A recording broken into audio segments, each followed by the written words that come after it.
2020, votre quart d'heure américain. La scène se déroule en Caroline du Nord, un mardi de juin. Je suis en vacances avec des amis dans les Outer Banks, une destination balnéaire populaire de la côte est américaine. Des trompes d'eau s'abattent, alors on décide d'aller passer le temps dans une salle d'arcade. Au programme, jeux vidéo, panier de basket électronique et même un laser game. Une famille entre. Un des fils, 14 ans à peine, porte un t-shirt noir floqué du drapeau confédéré. C'est l'emblème du camp des sudistes pro-esclavage qui avait formé une confédération lors de la guerre de sécession au XIXe siècle. Je m'approche pour lire les mots qui sont sur son t-shirt. If this flag offends you, you need a history lesson. Si ce drapeau vous choque, vous avez besoin d'un cours d'histoire.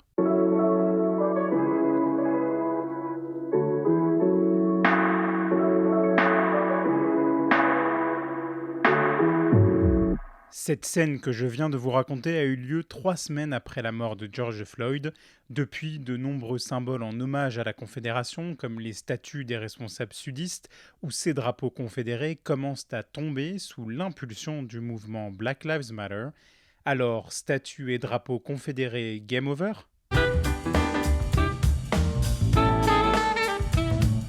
Vous écoutez bien 2020, le podcast de l'AFP Made in America. Je suis Antoine Boyer, bienvenue.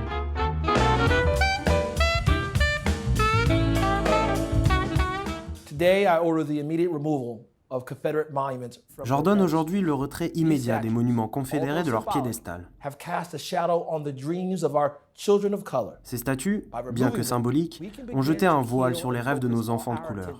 En les enlevant, nous pouvons commencer à guérir et à concentrer notre attention sur notre futur. Je veux être clair, retirer ces monuments n'est pas la solution aux injustices raciales profondément ancrées dans notre ville et dans notre nation. Mais c'est un premier pas. Vous venez d'entendre Levar Stoney, le maire noir de Richmond en Virginie, autrefois la capitale des États confédérés, tout un symbole. C'est cet élu de 39 ans qui enterre ces monuments mémoriels, associés pour beaucoup à l'esclavage, la ségrégation et la suprématie blanche. La première statue décrochée de son piédestal le 1er juillet, c'est celle de Stonewall Jackson, un général sudiste qui a gagné son surnom de mur de pierre pendant la guerre civile. En réalité, cette décision du maire s'inscrit dans le sillage d'un mouvement inédit. Depuis plus d'un mois, des manifestants Black Lives Matter se rassemblent à Richmond et réclament que l'on se débarrasse de ces monuments. Ils ont d'ailleurs renversé la statue de Jefferson Davis, le président de la Confédération. Maintenant, ils attendent une seule chose, voir tomber celle de Robert E. Lee. Contrairement aux autres, le déboulonnage de cette statue du général des armées confédérées a été bloqué provisoirement par la justice.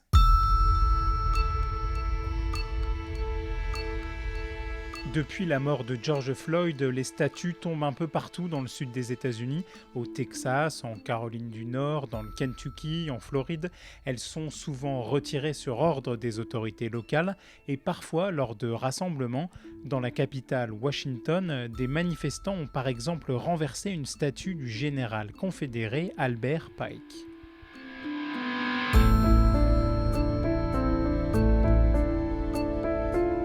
Autre symbole de ce passé douloureux, le drapeau confédéré. Plusieurs versions existent. La plus connue, un fond rouge barré de 2 diagonales bleues formant une croix avec 13 étoiles blanches. Ce drapeau, facilement reconnaissable, flotte aujourd'hui sur le porche de certaines maisons. Il s'affiche dans les meetings du président Donald Trump. Il est même visible quand on prend la route pour Richmond depuis Washington.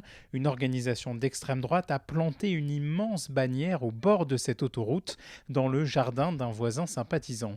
Mais comme pour les statues, le drapeau confédéré dérange de plus en plus. La NASCAR, sport automobile très très populaire dans le sud américain, vient de le bannir de ses courses. Il y a aussi l'État du Mississippi qui va changer son drapeau officiel. Il était le dernier à inclure l'étendard confédéré. Cet État du Sud compte en proportion le plus d'habitants noirs américains de tout le pays, juste derrière le district de Columbia où se situe la capitale Washington. Alors j'ai voulu comprendre pourquoi, un siècle et demi après la fin de la guerre civile et la défaite du Sud esclavagiste, des Américains arborent encore avec fierté ce drapeau. My name is B. Frank Ernest. I live in Virginia Beach, Virginia, and I am the Heritage Coordinator for the Virginia Division Sons of Confederate Veterans. Les Fils des anciens combattants confédérés, c'est une association fondée en 1896. Elle accueille les descendants uniquement masculins des soldats de l'armée de sécession. Aujourd'hui, B. Frank Ernest et ses compagnons entendent défendre l'héritage de leurs ancêtres qui ont combattu lors de ce qu'ils appellent la deuxième révolution américaine. I honor the Confederate flag everywhere. Je rends toujours hommage au drapeau confédéré. Mes ancêtres se sont battus sous ce drapeau. Ce n'est pas l'emblème auquel les gens pensent. Je l'honore pour ce qu'il est vraiment, pas pour les mensonges que les gens disent. The only way I could try to explain it to you and say the Germans, the Nazis, had never been driven from France. Je pourrais vous l'expliquer ainsi. Mettons que les Allemands, les nazis, n'aient jamais été évincés de France. J'attendrai des hommes français qu'ils continuent à hisser le drapeau français, qu'ils en aient le droit ou non.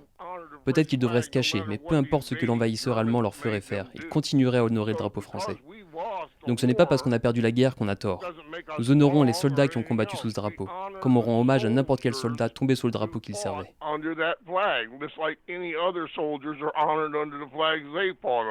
Comparaison n'est pas raison. Ce drapeau honore les soldats confédérés, ceux qui se sont battus lors de la guerre de sécession de 1861 à 1865 pour sauvegarder l'esclavage.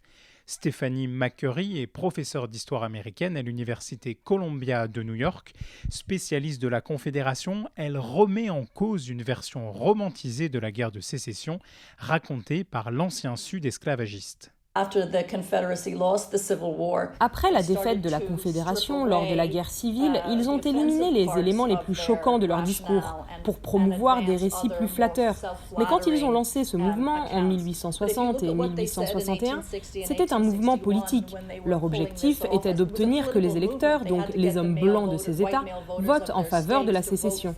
Eh bien, à ce moment-là, ils disaient très clairement qu'ils ne pensaient pas pouvoir protéger l'esclavage en tant qu'institution tout en restant au sein des États-Unis, qu'Abraham Lincoln venait d'être élu président et qu'il était le premier président issu du Parti républicain, le premier parti à être ouvertement anti-esclavagiste. Et l'historienne Stephanie McCurry critique les arguments de ceux qui affirment défendre une mémoire, un héritage, comme B. Frank Ernest, le descendant de soldats confédérés que vous avez entendu un peu plus tôt.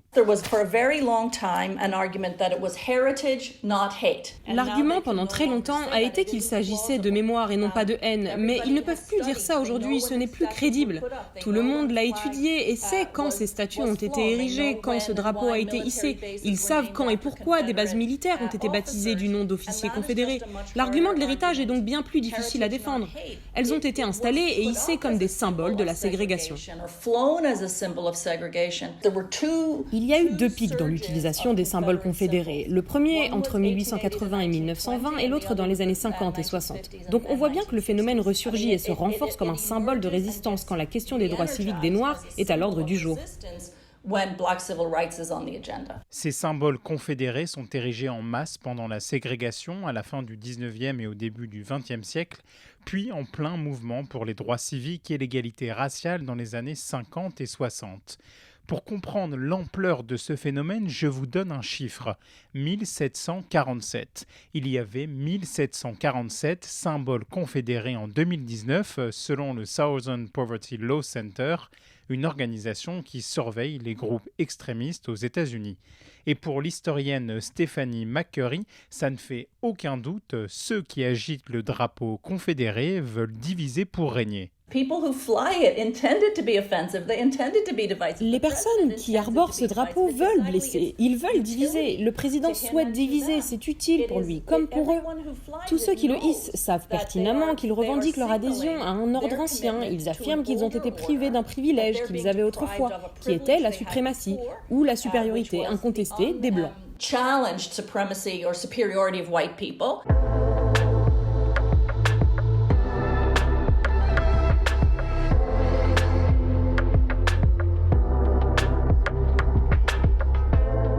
À l'été 2017, Heather Heyer, une manifestante antiraciste, a été tuée à Charlottesville en Virginie par un suprémaciste blanc.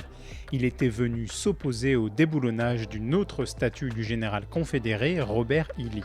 À l'époque, Donald Trump, président depuis 6 mois, avait réagi lors d'une conférence de presse. Many of those people were there to protest the taking down of the statue of Robert E. Lee. So, this week it's Robert E. Lee. I noticed that Stonewall Jackson's coming down. I wonder, is it George Washington next week? And is it Thomas Jefferson the week after? You know, you really do have to ask yourself, where does it stop? Donald Trump regrette ici la tentative de déboulonnage du général confédéré et il se demande si on s'en prendrait à des présidents américains propriétaires d'esclaves comme George Washington et Thomas Jefferson. Où cela va-t-il s'arrêter, demande-t-il. When he first started to embrace this idea that, protecting the statue of Robert E. Lee in Charlottesville. Au départ, quand il a défendu l'idée de protéger la statue de Robert Lee à Charlottesville, que les milices de suprémacistes blancs étaient des acteurs politiques légitimes, qu'il y avait des gens bien des deux côtés, quand il a fait ça, ça m'a laissé perplexe. Je ne comprenais pas clairement l'objectif. That he takes every opportunity to take a pro-Confederate position. Mais ensuite, il est rapidement apparu qu'il sautait sur toutes les occasions d'endosser une position pro-confédérée. Il en comprend bien les ressorts politiques, même s'il n'en comprend pas l'histoire. Il sait que cette technique de division lui est utile. Et les gens agitent des drapeaux confédérés dans les meetings de Trump. Le drapeau et lui sont devenus synonymes et comme en ce moment il n'a pas vraiment d'autres stratégies gagnantes, il mise tout là-dessus. Fin juin, des manifestants ont essayé de déboulonner une statue du président controversé Andrew Jackson devant la Maison-Blanche. Donald Trump a dénoncé les agissements d'anarchistes.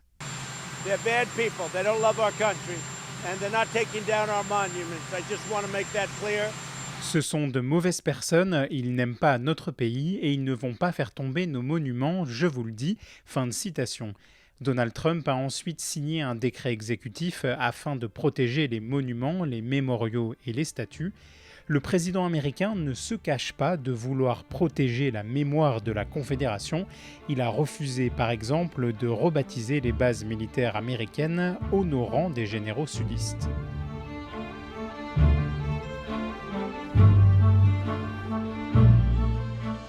Crystal Fleming est une sociologue afro-américaine, professeure à l'université Stony Brook. Elle est l'auteure du livre « How to be less stupid about race » aux éditions Beacon Press, non traduit en français. D'abord, le drapeau confédéré représente la suprématie blanche, une revendication du passé esclavagiste. Ce drapeau représente aussi le terrorisme anti-noir. Moi, je suis de Tennessee, l'État de Tennessee dans le sud, et je peux vous dire que j'ai même vu le drapeau confédéré au nord, par exemple dans l'État de Maine, qui est loin de Tennessee. Et ce qu'on constate aux États-Unis, c'est que même dans les États qui ne faisaient pas partie de la Confédération, on voit la revendication de ces symboles confédérés. Et pour moi, en tant que Noire américaine, mais aussi en tant que sociologue, c'est clair que c'est une revendication de racisme anti-noir, de racisme de la suprématie blanche. Donc, même dans le Massachusetts, là où je faisais mes études, je voyais ce drapeau. Donc là, on est loin du Sud, mais on n'est pas aussi loin que ça, parce que cette revendication de la suprématie blanche, c'est ancré dans nos institutions, dans nos lois, dans notre culture. Et donc, c'est pas qu'un problème chez les États du Sud, c'est vraiment un problème au centre des institutions dans notre pays. Ce mouvement Black Lives Matter et les changements qu'il provoque donnent de l'espoir à la sociologue Crystal Fleming.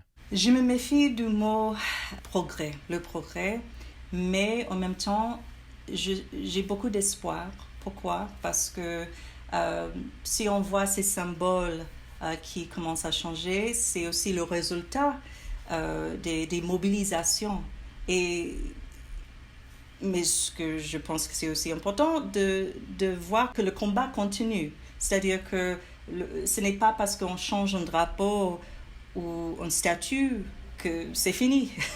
Donc il faut continuer avec les mobilisations parce que il faut changer aussi les institutions, il faut changer les ressources matériaux, il faut changer notre système politique. Et je pense que pour moi, ce qui me donne l'espoir, c'est qu'il y a beaucoup de personnes qui ne seraient pas satisfaits avec seulement des changements de drapeau. Donc là, on est dans le long terme. Pour changer un système raciste, il faut comprendre que ça prend du temps. Ça prend énormément de temps et ce n'est pas pour demain qu'on va créer une société antiraciste. Et déjà, c'est une mobilisation qui continue depuis des générations. Et je pense que, encore une fois, ce n'est pas pour demain que ça va changer et que ça va continuer encore des générations. Note d'espoir dans cette sombre histoire, un des descendants du général sudiste Robert E. Lee est en faveur du déboulonnage des statues, y compris celles de son ancêtre. Ils ont été transformés en idoles de la suprématie blanche et du racisme, a confié le pasteur Rob Lee à la chaîne ABC.